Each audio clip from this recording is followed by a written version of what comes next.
Hafide and welcome to GCA Today. My name is Patty Lizama and I'm with the Guam Contractors Association Membership Committee. Every week we highlight companies that are doing business in Guam to talk about issues, to talk about highlights, and to talk about how they can assist us in all that we need to do for our island. Today I'm very honored to have Mr. Dave Hayner from Reliant Global. Yes, ma'am. Welcome, nice, Dave. Hey, nice to meet you. Nice Thank to you. meet you. How are you doing? We're doing well. We're busy, and we're glad to be on Guam. That's for sure. Busy is good. That's an Yes, underlined word. That's Oh. right. That's Well, right. tell us about your services. Well, we're a unique company, Reliant Global. Here in Guam, we provide a multitude of construction services, but we're also what's called a MEC provider, munitions and explosives of concern and unexploded ordnance services, which is also called UXO. So those are the two primary services that we provide here in Guam, primarily as a federal contractor.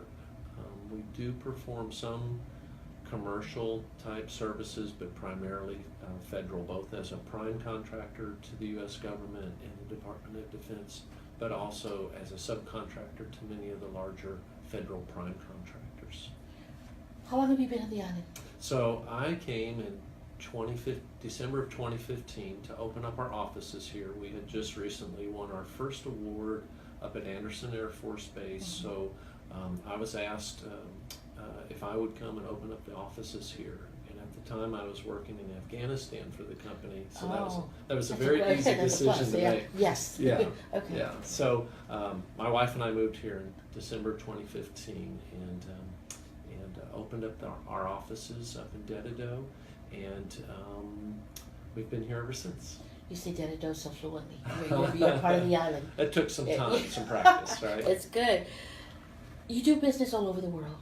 Name some of the places. We do. Although we are a small business, we are spread out. We're a service-disabled, veteran-owned small business, Nice. and we work primarily for the military in a lot of different places.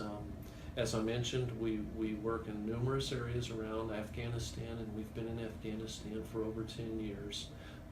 We do work in Iraq and in northern Iraq or Kurdistan. We have projects and contracts in places like Fort McCoy, Wisconsin, Camp Pendleton, California. Familiar names to me. Yeah. In Kansas, and our home offices are in Tennessee. And but most of our work is actually overseas, what we often call in the company garden spots. But up until Guam, most of our locations that we worked, using the term garden spot was kind of a joke. So this is really our first office that's truly in a garden spot. Yeah. Yes. Exactly. Exactly. We even had an office in Benghazi for a while. Oh. So yes, this is the best office, is what I like to tell my counterparts. I mean, the weather in Tennessee right now in Kansas. Yeah, this is winter time, so my counterparts are pretty jealous right now. They don't want to hear about it right now, to be honest. They with hang you. up on you, right? Yes, yeah. Were you at the meeting yesterday? I was, and we thought it was great. It was well attended. It was very interesting listening to Captain Jones and about all the things that are going on with NAVFAC and the build up here. So I think when you mentioned MEC, I think that helped a lot of people. A lot of people heard the name so many times, but nobody really knew what the acronym meant. yeah, that is so true. And I think one of the reasons why is because at least in the mainland and in most places around the world, the term UXO is more prevalent than the term MEC. And so a lot of people know what UXO is, unexploded ordnance, and you'll see that on our signs with some of the projects that we have around the island here right now. But MEC is an acronym that NAVFAC and the Navy use quite often, especially in this region. Yes, especially with and it just amazes me that up to this time, this day, we still find unexploded ordnance from the war. We are still finding unexploded ordnance because of the war, and it is surprising. You would think after this long, but just due to the nature of it and the way soil erodes Yes, and, yes. and things are dug up, areas are being disturbed that maybe have not, surprisingly, haven't been disturbed Yes, I until agree. that time. So I agree. Do you find a lot of that on the island since you've been here? we find some, and Macken UXO is a very interesting business.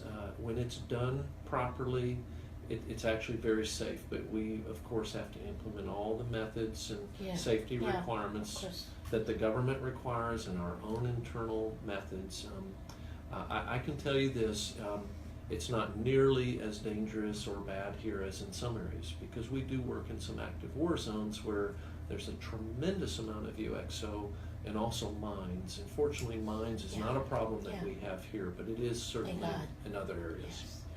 How many employees do you have working for you? Currently, we have about 55 on staff here in Guam with reach back capabilities to our stateside offices, and I have some more employees coming. We've hired quite a few local staff, and we have hired some locals that we have sent back to our school in conjunction with the University of Tennessee back in Knoxville.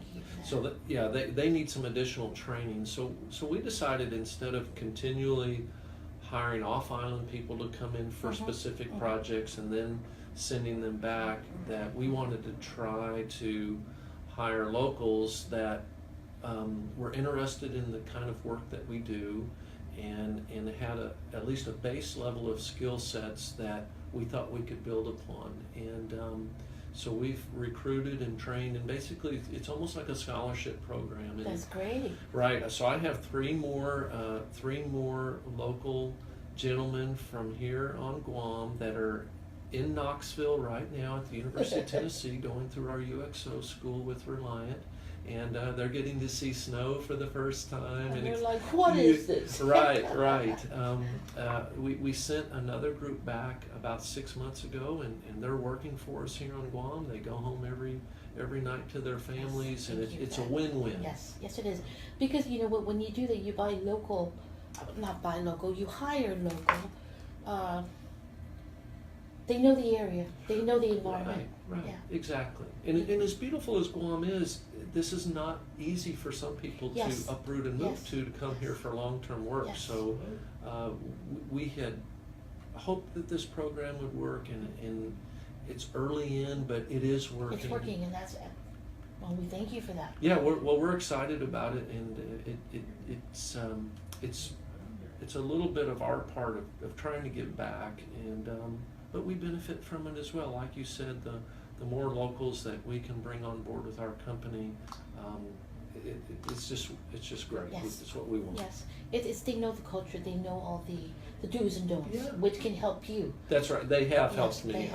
Many of our local employees have helped me tremendously, understanding how things work here and how they don't, how things differ from some of the other places that we work, and we need that. Yes, I think, I work for corporate companies also, and unfortunately, when you go to the stateside, and they teach you everything in a book. Right. And they want you to take the book home and apply it. There are times when what's in the book is not how you do business. So whether true. it be Guam or anywhere else. So true. And I have to tell our corporate staff oftentimes, I understand the directives and how we're supposed to do, but you have to understand things are done a little differently here, and we have to localize our practices and our methods to work with the local. Well, when you do that, you get 100% productivity. Yeah, absolutely. What's your vision for Guam, for your company? Well, we came. We did not come here for the short-term run. We've made a commitment to be here long-term. We were actually encouraged by many others to come because of our specialties. And as a service-disabled veteran-owned small business, this is a very strong veteran community. So we had a lot of encouragement to come and bring what we do here, both in our construction and in our mech services side. There's a tremendous amount of work coming down, and this type of work for the military is exactly in our wheelhouse. We have a tremendous amount of experience, many of us both in our prior military careers as well as in our civilian careers in this type of work. So we're proud of our track record, and we want to bring that here and grow on it. Dave, you've been a blessing to us, and I thank you I very appreciate much. it. And welcome to Guam. Thank you so much. This is GCA Today. I thank you, and I'll see you next week.